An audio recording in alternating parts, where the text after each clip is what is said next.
Bab 1213.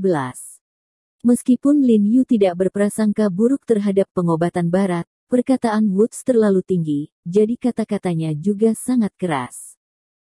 Tentu saja, dia juga kebenaran, meskipun pengobatan barat dalam negeri mereka tidak sebanding dengan yang ada di Amerika Serikat, pengobatan Tiongkok jelas tidak ada duanya di Tiongkok. Bahkan jika Anda melihat seluruh dunia dan seluruh komunitas medis, kemampuan asosiasi pengobatan Tiongkok mereka juga teratas. Hanya saja pengobatan Tiongkok tidak begitu terkenal di dunia sekarang. Tapi ini hanya sementara, dan tidak butuh waktu lama sebelum dia akan membuat pengobatan Tiongkok di kancah internasional. Mendengar apa yang dia katakan, tiba-tiba kulit Woods memerah, dan untuk sesaat dia tidak tahu bagaimana membantahnya. Apa? Pada saat ini, suara yang jelas tiba-tiba terdengar dari pintu masuk restoran, dan kemudian sosok tinggi dan cantik muncul di depan semua orang. Itu adalah Annie, yang mengikutinya, Chun Seng dan Kiuman. Mendengar suara ini, ekspresi Woods tiba-tiba berubah. Matanya yang semula merah tua untuk membunuh tiba-tiba melunak. Dia berbalik dan melihat Annie berjalan mendekat. Dia tiba-tiba bersemangat dan berkata dengan cemas, Putri. Setelah melihat ayahnya, Annie tiba-tiba stagnan, dan senyum di wajahnya langsung meleleh. Dia jelas sedikit terkejut. Ayahnya mengirim SMS dan meneleponnya akhir-akhir ini, tetapi dia mengabaikan semuanya. Dia tidak mengharapkan ayahnya secara pribadi datang untuk menemukannya di musim panas. Dia sedikit tertegun, dan kemudian ada rasa dingin yang jelas di wajahnya, terutama ketika dia melihat bahwa beberapa pengawal di samping ayahnya sedang menatap Lin Yu.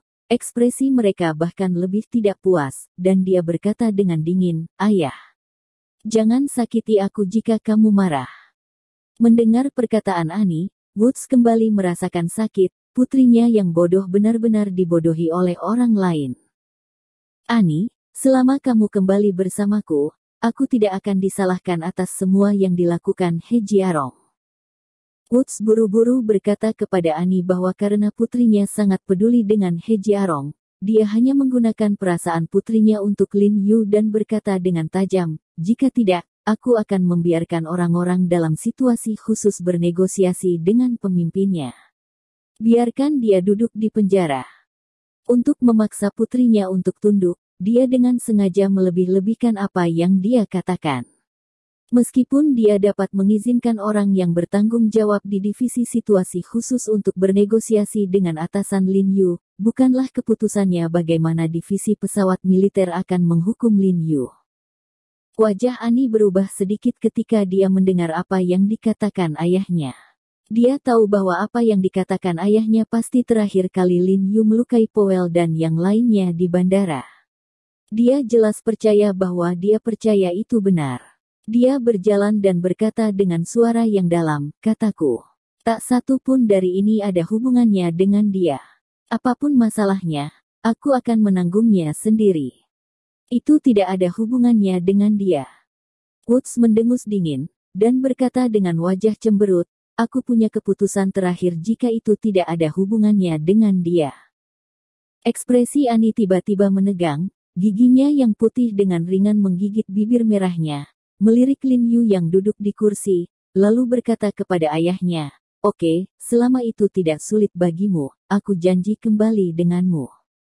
Betulkah? Woods sangat gembira ketika mendengarnya, dan dia tidak bisa mempercayai telinganya. Sebelum dia datang, dia diam-diam mengira dia tidak tahu berapa banyak yang diperlukan untuk membujuk putrinya untuk kembali. Tanpa diduga, itu sangat sederhana dan putri itu setuju. Namun selain keterkejutannya, hatinya juga sangat tertekan. Putri yang selalu keras kepala bahkan setuju dengan begitu bahagia kali ini, yang menunjukkan betapa dalamnya perasaan He Jiarong, seorang bajingan. Baik. Annie mengangguk penuh semangat, dan menatap Lin Yu lagi, jejak kelembutan dan keengganan melintas di matanya.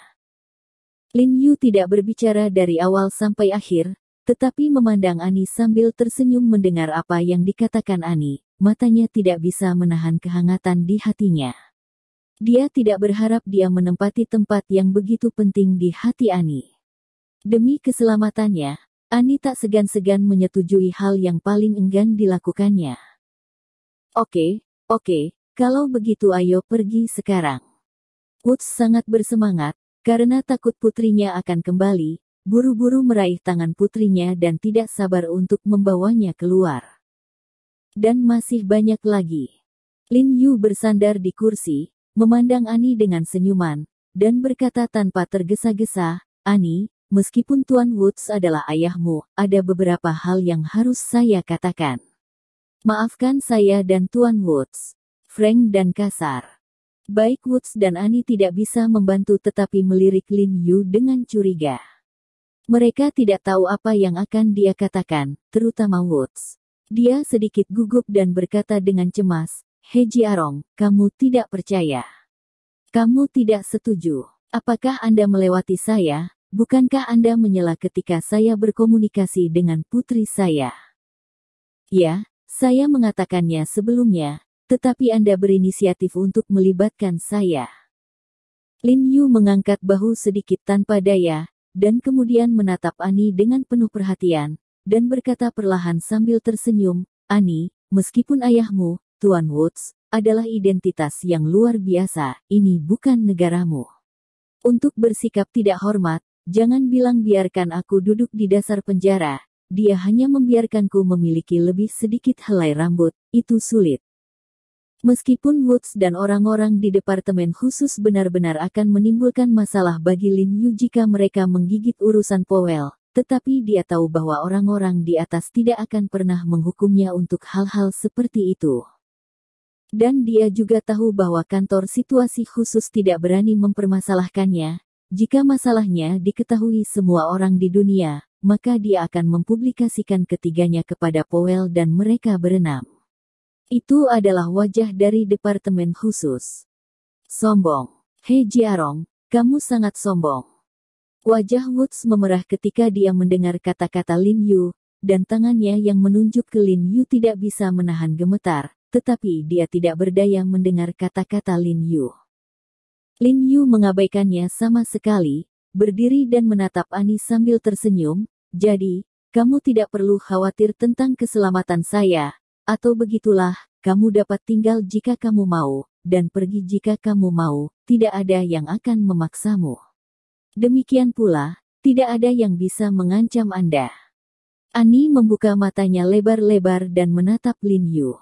Dari sorot mata Lin Yu, dia tahu bahwa Lin Yu tidak berbohong, dan hati yang membawanya lega. Selain itu, ketegasan dan senyum tenang di mata Lin Yu membuatnya merasakannya lagi dengan rasa aman itu.